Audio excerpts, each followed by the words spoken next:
Oh, welcome everyone. Adam the Woo here. You'll notice this wristband. This is good for access to the entire convention all days at Wizard World, New Orleans. So I've decided before departing this area in the morning, I'm going to go back today and show some of the stuff I didn't get to see and didn't get to do and didn't get to present to you yesterday, today.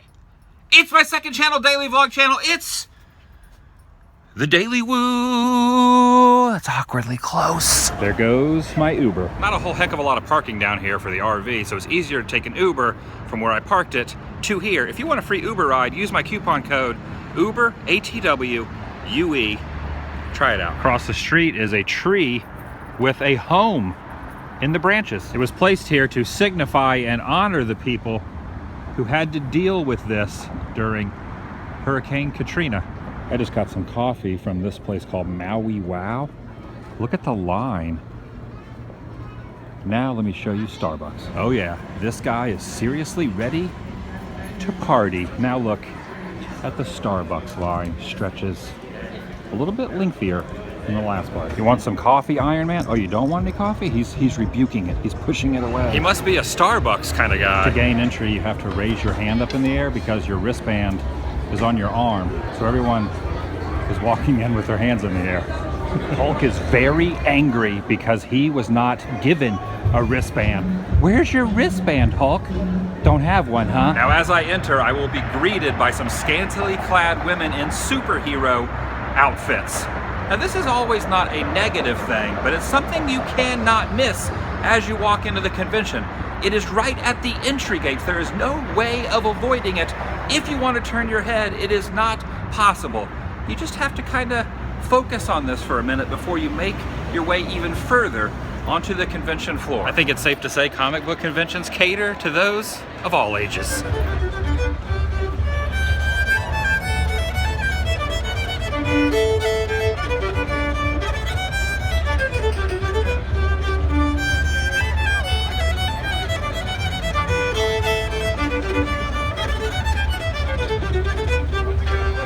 This is pretty awesome. This is all, looks like pencil sketching by an artist by the name of Corey Smith. So you use only just pretty much pencils, colored pencils? The originals were all done in #2 pencil, and then I make copies and I color on the copies. So all the colors colored pencil. That is incredible. Thank you. This is something called a wish zombie. Born in New Orleans, but works anywhere. I guess it's like a lucky rabbit's foot, but zombie status. This cute little guy is going out to do a little archery. But this guy's working. All he does is work, work, work, work, work. These things are super cool. These little customized. What do you guys put inside of them? Like what's inside there? The it's stuffing. Polyfill, yeah. Polyfilled. I like this guy. What's his name? Which one? The one on the bottom here, the hairy Polly, guy. yeah. Polly. They're all mutants. They're all mutants.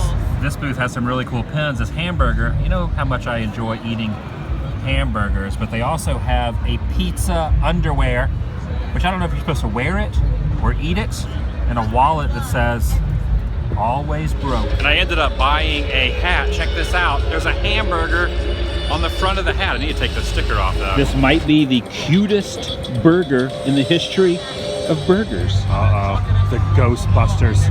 They have found some sort of activity here at Psychic Chloe Lily's booth.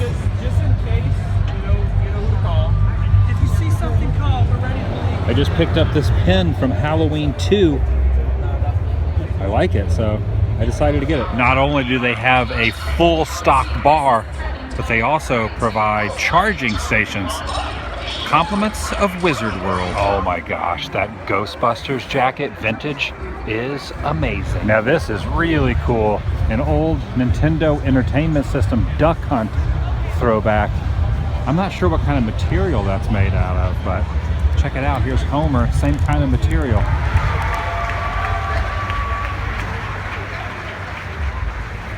And here is the Batmobile from the 1950s TV show. I'm not really sure if this is a George Barris version. I think it's just a replica, but either way, awesome. Look at this guy coming through. He's coming through. Quite the fine assortment of weaponry here as well. I think this guy's staring directly into my soul. His eyes are very piercing. Either that or, you know what? No, he's not real. He's a statue. Okay, that worried me for a second. He's just a statue. There he is. I was just at your lake the other day. Oh yeah. I was looking for you. Thankfully you weren't there. I appreciate you just letting me. No, please don't. Carry on. Please, just move along. Move along, sir. Whew, that was a close one. I'm really happy the other day he was not out there at Crystal Lake. Darth Vader himself. Sir, how are you today? Please do not raise your hand up in the air and choke me. Please, no, I told you not to. You're not a very good listener. I got some chicken and sausage gumbo. It's kind of like 2 days in a row that I've had jambalaya and gumbo. But I am in New Orleans, so you kind of have to, right? They really have come a long way since yesterday. Wow, look at this, all made with chalk. This is the booth of the Fighting 788th G.I. Joe. Enlist now.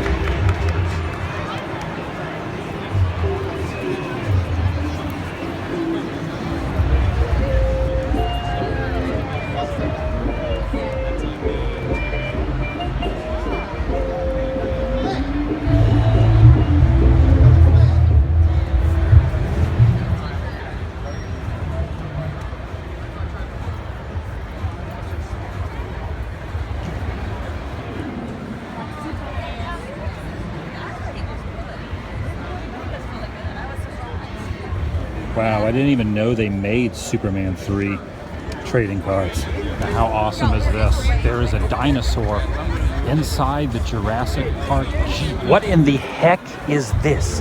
It's a giant face inside a glass cylinder. Man, that's kind of terrifying. Imagine waking up in the middle of the night and that thing is just like staring at you.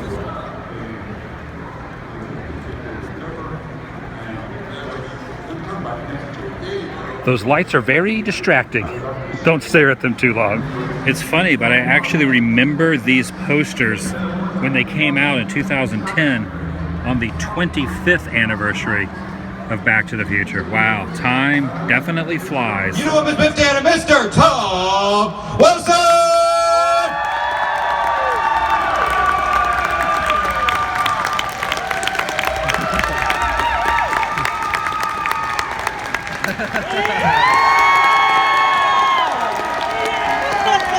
The man behind Dr. Emmett Brown. Please give it up for Mr. Christopher Lloyd.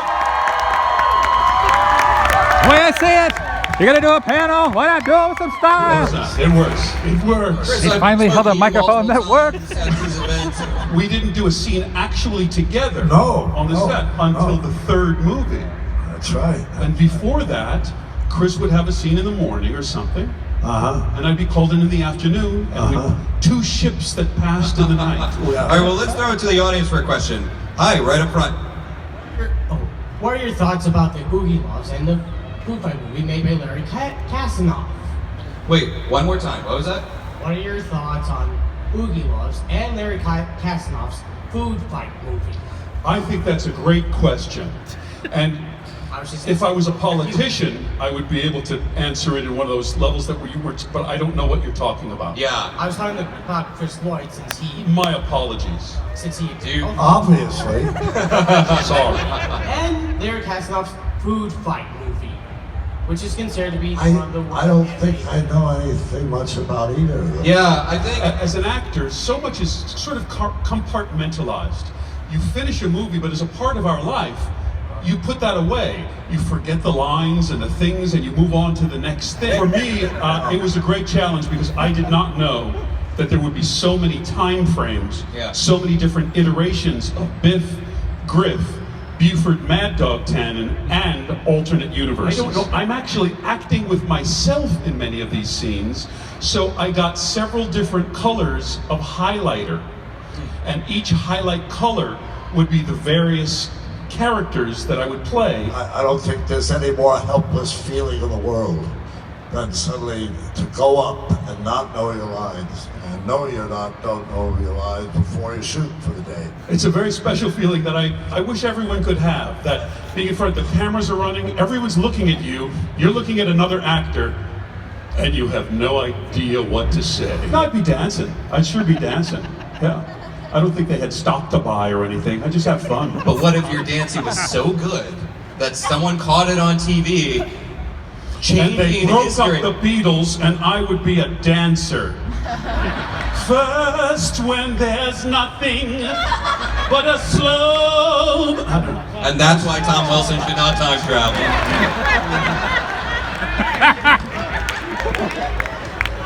Just make like a tree and leave, you idiot.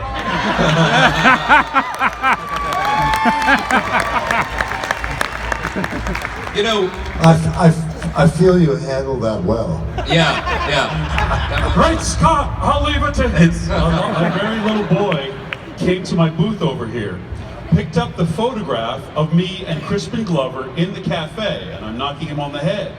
And he said, "Does it take a long time for them to make you look young like this?" Well, when I met him, was maybe close to 80 years old. He was the slowest, fastest man I've ever seen.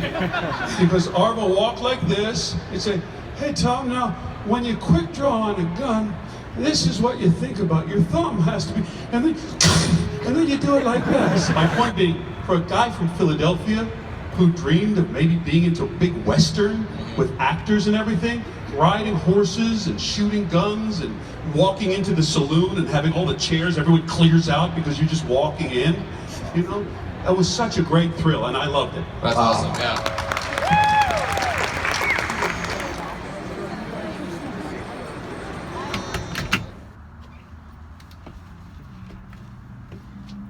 Pretty fun day.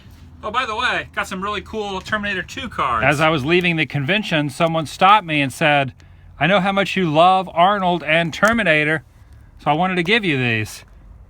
These are cool. Thank you very much." That's right. That's right. Come on here. Come on. Come on. Look into my eyes. See what's going on in there. In the morning, heading out, hitting the road. Don't really know where exactly I'm going. You will be the first to know once I figure that out. I honestly, I'm on the fence with it. We'll get it figured out one way or another. Vlog over.